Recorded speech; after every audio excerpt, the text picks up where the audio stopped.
ये सहयोग का समय है। इस वक्त सभी को सहयोग की आवश्यकता है और आप सभी से रिक्वेस्ट है एक दूसरे का सहयोग करें और अपना खुद का ध्यान रखें। आज के इस कोरोना योद्धा सम्मान समारोह में आप जितने भी समाज सेवी और समाज सेवा से जुड़ी संस्थाओं के प्रतिनिधि, आमजन, और बेहतर मैं ये समझता हूँ कि मैं जब मेरे विद्यालय प्रांगण में पहुँचे हैं तो मैं उनका बाय नेम, ताकि अगलों को भी ये महसूस हो कि चेयरमैन साहब पर्सनली जानते हैं, इनके काम को बहुत गौर और परख से हमने देखा है नज़दीक से। और जब उसके बाद हमने प्योर समाज सेवियों को, जो कि आप यहाँ बैठे हैं, मैं ना ही तो किसी राजनीतिक पृष्ठभूमि से आता हूँ, मैं एक विद्यालय का संचालक हूँ और उससे पहले मैं एक अध्यापक हूँ, साहित्य से जुड़ा व्यक्ति हूँ। मैं हर चीज़ छोटी और बड़ी को बड़ा अंतःकरण से मैं महसूस करता हूँ। आज मेरे इस प्रांगण में भाई रमेश जी समाज सेवी, कुलदीप पियारो जी, पारुल राव जी और यशवंत राव जी, भाई राजेश जी जाडली, हमारे रमेश जी सोनी, रमेश जी के साथ आए हमारे विनोद भाई साहब, मनोज जी डॉक्टर साहब, भाई हमारे बी ऑफिस से सोनू, मोनू, सुनील, संदीप, महिपाल और जितने भी हमारे पूजा जी, ये हमारे एक प्रतिनिधि के रूप में पहुंची हैं। हमारे कुलदीप शर्मा जी का समय नहीं था।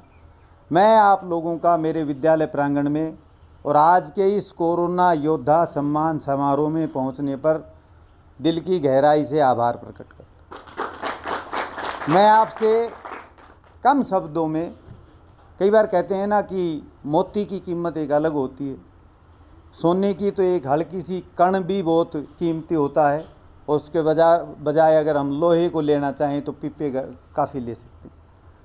आप इस बात को मान करके चलिए कि आप समाज के वो छटे हुए हीरा और मोती मेरे प्रांगण में विराजमान हैं। आज मैं अपने आप को बड़ा कृतार्थ समझता हूँ कि आप यहाँ पहुँचे और इस कोरोना काल में वास्तव में ये अकल्पनीय घटना घटी। मेरे जीवन के 45 साल बीतने में ऐसी आपदा मैंने भारतवर्ष में नहीं देखी, और इस आपदा में जब आदमी से आदमी का मिलना दूभर हो गया, रिश्तेदार का मिलना दूर हो गया, ऐसी कठिन परिस्थितियों में आप लोगों ने अपने जान की परवाह किए बगैर परिवार के दबाव को झेलते हुए, मैं नहीं कह रहा कि सभी को मोटिवेट करने के लिए परिवार साथ दे देता है, कई बार परिवार भी थोड़ा सा बैकफुट पे लाने की कोशिश कर देता है, आपने अपनी जान की परवाह किए बगैर, और मुझे बड़ा हर्ष और उल्लास इस कार्यक्रम के करने के पीछे मेरी मंशा, मैं आप लोगों की प्रेरणा से प्रेरित होकर के, और कोरोना की ये जो लहर थी ये बिल्कुल धीमे गति पे पहुंच गई, और तब थोड़ा सा स्वस्थ होते हुए समाज में थोड़ा सा जो कोविड के जो संक्रमित लोगों की रिकवरी रेट बढ़ने के बाद मैंने आयोजन किया। मेरे पास शब्द नहीं है, मैं आपकी तारीफ़ किन शब्दों से करूं। आप एक बात देखिए, हमारे रमेश जी से मैं शुरुआत करता हूँ।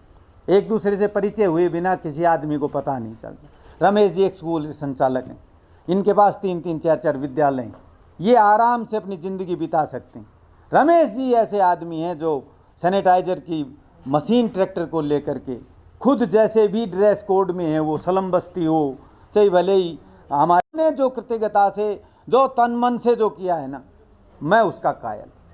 दूसरे हमारे पास भाई कुलदीप पियारो बैठी, मैं बड़ा हंसी ठिठोली कर लेता हूँ अपने घर परिवार में। भाई जो इस डेजिग्नेशन को कोई आदमी करता है तो उसका बड़ा सम्मान और रिगार्ड होता है। पियारो की जब बात होती है, पियारो तो हज़ारों और लाखों होंगे, लेकिन कई बार मैं एक हिंदी का विद्यार्थी हूँ, हमारे यहाँ शब्द होते हैं रूढ़, यौगिक, योग रूढ़। तो योग रूढ़ हमारे शब्द ऐसे होते हैं कि अगर मान लिया हमने चारपाई का नाम ले दिया तो फिर हमारी नज़र है ना वो खाट पे जाती है, हमारी ये चेयर पे नहीं जाती। चारपाई तो चेयर के भी होते हैं, लेकिन अगर पियारो शब्द बोल दिया गया है ना तो मेरे मानस में एक ही बात आएगी, कुलदीप पियारो साहब। इन्होंने बड़ा सहयोग किया। सैनिटाइज़र कोई सस्ती चीज़ नहीं, मैंने मेरे गांव में कराने की बात सोची। उसके बाद मैंने जब किसी से बात दुकानदार से की तो उन्होंने कहा गुरुजी जिस सैनिटाइजर की आप 500 रुपये की बोतल की बात करते हो वो सैनिटाइजर गांव में छिड़कने सैनिटाइजर में बहुत फ़र्क होता है, वो तो हाई लेवल का होता है। फिर मैंने भाई से संपर्क किया, इन्होंने हमें 2-3 जितना भी 5-5 लीटर की बोतल थी इन्होंने हमारा सहयोग किया। उसके बाद गांव में मेरी जो टीम बैठी है उनके सहयोग से हमने गांव को सैनिटाइजर किया। तो कहने का मेरा मतलब, मेरा तो ये गांव रीवा सा था, हमने भी अपना कदम उठाया, 5-10 हमारे समाज सेवी भाई भी बैठे। लेकिन कुलदीप जी के पास तो पूरा क्षेत्र है, इनके पास तो जाट बुरजट से भी कोई आएगा तो वहाँ उसकी सेवा करनी।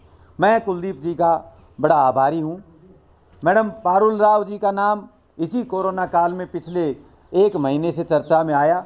हमने प्रिंट मीडिया और इलेक्ट्रॉनिक मीडिया में इनका नाम सुना, और इनकी जो एक सुंदर पहल थी भाई साहब की और मैडम की, क्योंकि मैडम अपने आप में कभी ये कहे बुरा मत मान जान, किसी भी पुरुष को आगे बढ़ाने में महिला का बड़ा योगदान होता है। आज शायद ये लोकोक्ति उल्टी नज़र आने लग गई है मेरे को। आज एक ज़माना ऐसा आ गया महिलाओं को आगे आने के, फ्रंट लाइन में आने के लिए उसके हस्बैंड, उसके पिता, उसके ससुर, उसके भाई, उसका बहुत बड़ा योगदान होता है। और उस योगदान का सीधा जो आपको अगर चाहिए, हमारी चेयरपर्सन मैडम यहाँ बैठी, हमने इनको बड़ा वो किया।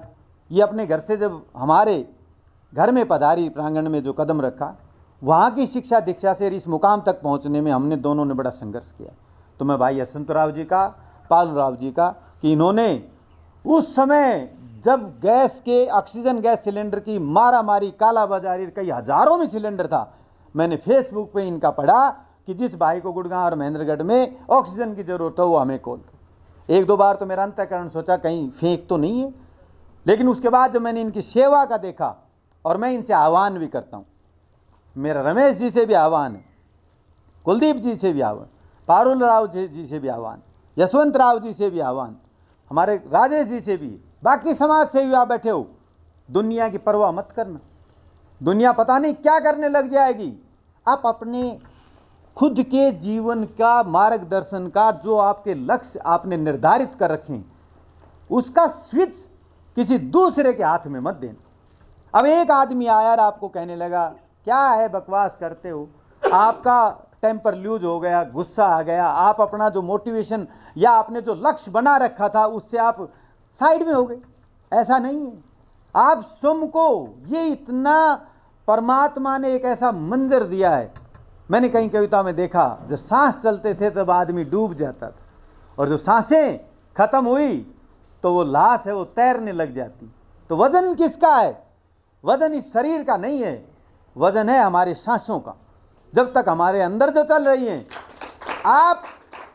मेरा आपसे करबद्ध निवेदन, मैं आह्वान करता हूँ, जैसा मैं हूँ, मैं तन से, मन से, भावना से, धन से, और मैं तो कहता हूँ किसी भी तरीके से हम समाज में एक अच्छी बात को फैलाने का प्रयास करें।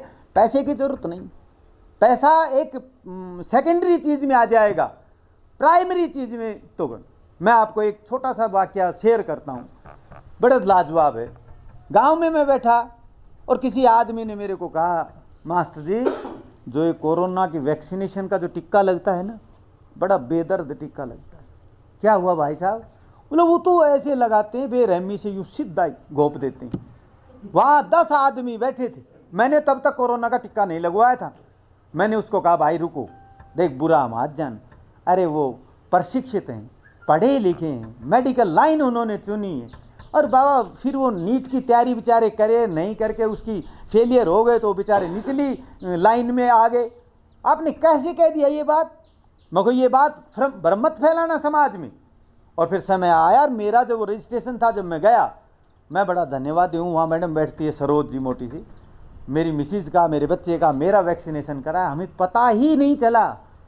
और अगर मैं भी उसकी तरह कहने लग जाऊं भैया, तो मेरे ख्याल से 20% लोग तो मेरे गांव के जाएंगे नहीं।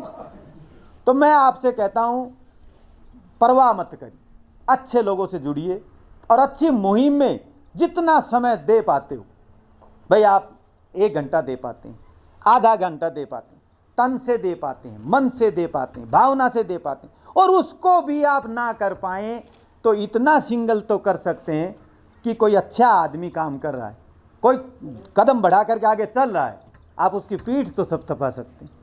हर चीज में राजनीति अच्छी नहीं होती, हर चीज में राजनीति करनी भी नहीं चाहिए। क्यों? अगर हम पॉजिटिविटी से भरे हैं तो हमारे इस ब्रह्मांड में पॉजिटिविटी फैला दें।